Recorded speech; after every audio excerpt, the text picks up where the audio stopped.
अरे हट ना रे हट। ला हो गल कल्याण रे बाप रे बाप। कहत रहनी कि सेक्सी गाना मत गा, लेकिन माने वाली नहीं करे बाप रे। अब कहा जानी अभी गाना हमारा जीवन के आखिरी गाना होई। अब सैड सॉन्ग घूम के गावे के पड़ी हमरा बाप रे। अब कौन गाना गाओ तलिए रे? नीमन चीज किया धीरे धीरे। अब खियाई है बस आ जाए भुअरी लग जाई। अब लेके घाम में सुखाई है सुखाई है। सुनाई नहीं खेते हम सूत गल बनी हमरा सुनाई हो नहीं नहीं खेते। कितना प्रभु तू बड़ा कहते हैं कि सुनाई नहीं खेते तेरा जवाब ही देता रहा। बताइए क्या? अरे बाप रे कहाँ छुपाई रे? कहाँ छुप कहाँ छुप? ब्रेन में चलावे के चाहिए ना। हरा सब्जी खाए सेहत के लिए जरूरी बा। तारा बाप के होटल हा, जब फरमाइश करता रहो कि ये चाहिए वो चाहिए, चल बाहर निकल। अरे बाप कैसन मरद बाटे हे भगवान। खुद के चीफ सिक्योरिटी ऑफिसर कहेला और अब हम अकेला लड़की के इतना रात में भगावत आ रे। ए नौटंकी बंद करे ड्रामा। तू ना खइबो? हम तार खून पियाई बहू। एकदम चुप। कहा जाने हमारा घर में कहाँ से घुस गए। हमरे घर में बैठ के हमरे खाना खाती है। हम जाते नहीं बाहर सोते। सुबह आँख खोला से पहले तू वजह से चल जी। बहुत बुरा आदमी आएंगे। खो गुड नाइट। छेदीलाल डायलॉग है, रात में तो कुत्ते जगा करते हैं, हम तो दिन में जगते हैं। तो रेडी? यस सर। 3, 2, 1 एक्शन। रात में तो रात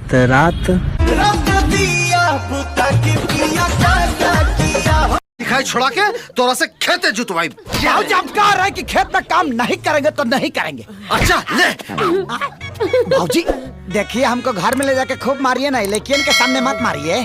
अरे करिए के देखे के चक्कर में तब फेल हो जाले रे। हम कह रहे कि महिलाओं के सामने मत मारिए, हमारा भी प्रतिष्ठा है। अरे बाहर है तो प्रतिष्ठा। कह रहे हैं ना बाबूजी हम पास हो गए नहीं बाबूजी, पूरा कॉलेज में फर्स्ट आइल बानी बाबूजी। वाह देख ये फर्स्ट आइल बा आते फेल हो जाले। तो कहे नहीं फेल होंगे हम, हमारे ऊपर सब लड़की समाज का लोड है, इनका ऊपर कांची का लोड है। बारे बहुत तू मुख्यमंत्री के इलेक्शन लड़ता रहे ना रे। मैं किसी की नौकरानी नहीं हूँ। तुहार कहे के मतलब का बा भौजी? माई हमने खातिर खाना बनावेले ते का हमनी का नौकरानी हो गई? वो तुम्हारी क्या है ये तुम ही जानो, मुझे उससे कोई लेना देना नहीं है। भाऊजी तोहरा का हमनी के बियाह के लिए बनी सा, हमनी के भौजी कहले सा और लोग बेटी कहेला। और जब तक ले रिश्ता बा तब तक ले पूरा लेना देना बा। तुम तो मुझसे बात ही मत करो, मैं तो तुम्हारी शक्ल भी नहीं देखना चाहती। तू देखा चाहे मत देखा, हमरा पर कोनो विशेष फर्क पड़े वाला नहीं के। लेकिन एगो बात कान खोल के सुन ला, तू ये घर के बहू हो और बहू जैसन रहे के परी। ओ तो तुम मुझे सिखाओगे कि मुझे कैसे रहना है? सब सीखे के परी, केकरा से कैसन बात कल जाला और कैसन व्यवहार कल जाला। और आज लेते ही कोमल ना भलिया, लेकिन तोर हाथ पड़ते ही पूरा देह कोमल हो गइल रे। हमारा तो पूरा देह कोमल बा राजा जी, छू के देख ली चाहे दबा के। ढाका नतिये दबा दे, तोरा के गला सन हवावे करे। एमे कहे के का बा? अब तोरा पूरा देह हमार बा। अपन मुंह ना देखली है शीशा में, हमेशा देखे नहीं। चुड़ैल लागत हकबे। नाची राउर में रारू लगता है। थोड़ा के पोछ लागत आनी। देखा ढेर चोना मत करा, ना तो चावा ईटा से रगड़ के ऐसन मैल छुड़ाई कि बुझ जाइबा। आज ले तोर बाप दादा कबो झावा ईटा देखले बारे? देखले बा? हमर सैया जी देख ले बानी। हे भगवान कहाँ से ही मुसीबत आ गइल रे दादा। हम मुसीबत ना हाँ मोहब्बत हाँ। चलो हम दोनों साथ में नहाई, बहुत मजा आई। मजा ही मजा, एक झप्पड़ मारे बम्बई मजा। अब हम लगता नहीं 2 छठी गोबर उठावे वाली काउंटी। ढेर बेचैन बड़ू तो हर दुल्हन बने खातिर। सुन हमार कुंडली बहुत टेढ़ बा, तोरा से ना मिली बुझली। एक बार लव लोशन सटा दे 100 जन्मों तक ना छूटी, गारंटी बा। गारंटी तो कर होला जेकर कोनो वारंटी होला। ते तो साफ खत्म बाड़ी खत्म। तहर प्यार की पिस्ता बादाम खाएं तो जय लगन। I love you। हट बे, लव के टॉनिक पे ले बड़ू, मारे में उलट देबू 1 मिनट में। अब जब दुश्मनी का कुछ ना भाईल तो लव लोशन लगा के मारल चाहतरिस रे। हां मरद तो हम बनी राजा तेरा प्यार में। अच्छा और अगर तू ना मनबा तो सच सच में मर जाए। मर जा, बढ़िया होई। कम से कम तोरा बाबूजी के तिलक बची। चल हट, साइड दे, मारे में पलटिए जाइबू।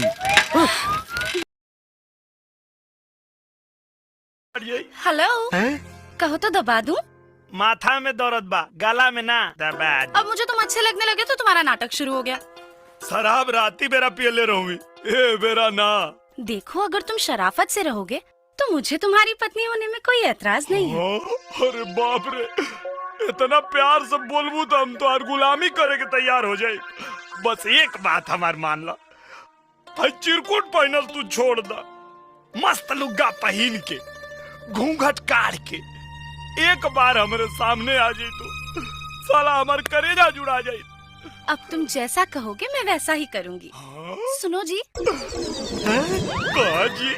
आज हमारी शादी की खुशी में एक छोटी सी पार्टी रख लूं, अगर आपकी इच्छा हो तो। अरे अब तारे इच्छा में हमारी इच्छा बा, रख ला। इस बात का मुझे गर्व है कि मैं हिंदुस्तान में पैदा हुआ हूँ, और इस बात का मुझे घमंड है कि हिंदुस्तान मेरा देश है। जी, हमार मोहब्बत ना कोनो शर्त का मुहताज बा और ना ही मजहब के। अगर जान के किस्मत में हमरे माई के पतोह बने के लिखल हुई ना, तो दुनिया के कौनो ताकत ना रोकी। अगर दोबारा हमरा मेहरारू पर नजर डालबे ना, ऐसा दर्द दे कि जिंदगी भर दवा खैला के बाद भी आराम ना। काहो चंद, आज बड़ा खुश नजर आओ तरू, का बात बा? लागत कि आज तोहरे बिया होता। खुश ना रही तका उदास रही। यहाँ एगो तू ही हमके देखे वाला थोड़े बाड़ा, बहुत लोग बा देखे वाला। एगो चेहरा के कितना लोग के देखैबू, घूम फिर के हमरे लगे आइबू। हमरा लगे मोहब्बत के गम नहीं खे, आ तू हमके संभारा इतारा में दम नहीं खे। ए, तोहरा के का अगर चाह दी ना तो तोहरा साथे साथे सब जनी के रस निकाल दे। हट, तहरा से तो मुँहे लगावल बेकार बा। मुहे ना लगेबू तो मोहब्बत के लेमचूस कैसे? भाग। प्रभु बैठा। तोरे जैसा मौका पारी बात लागू होता। एक कोठे वाली एक लड़के से बोलती है कि जाओ तुम अपनी माँ का कलेजा निकाल के लाओ, तो मुझे विश्वास होगा कि तुम मुझसे प्यार करते हो। वो लड़का जाता है और अपनी माँ का कलेजा निकालता है। घर से बाहर निकलते वक्त जब लड़के को चौखट पे चोट लगता है तो माँ के कलेजे से आवाज निकलती है कि बेटा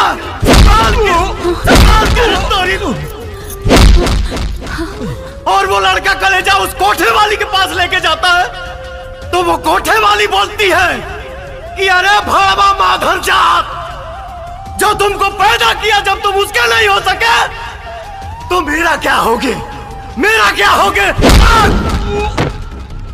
अरे काटेगा, काट काट काट काट। असही हमार जिंदगी तड़फड़ाई रहता, भागत भागत हमार सब कुछ फाट गइल बा। काट काट।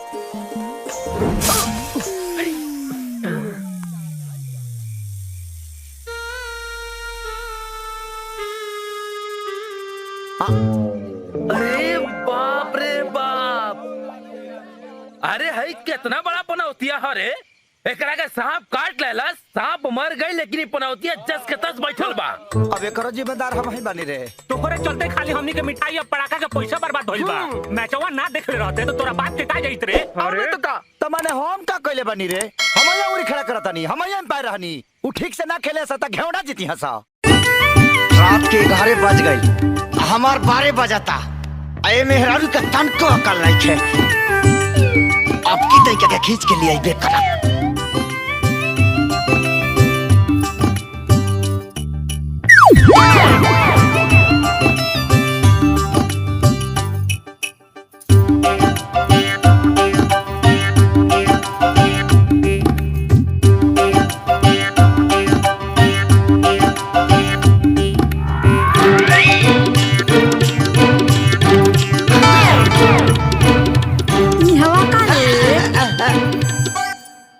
कान दादी की हमारा घर में बड़ा मच्छर करता लासा, मच्छर लागर बाती खो जा रही है।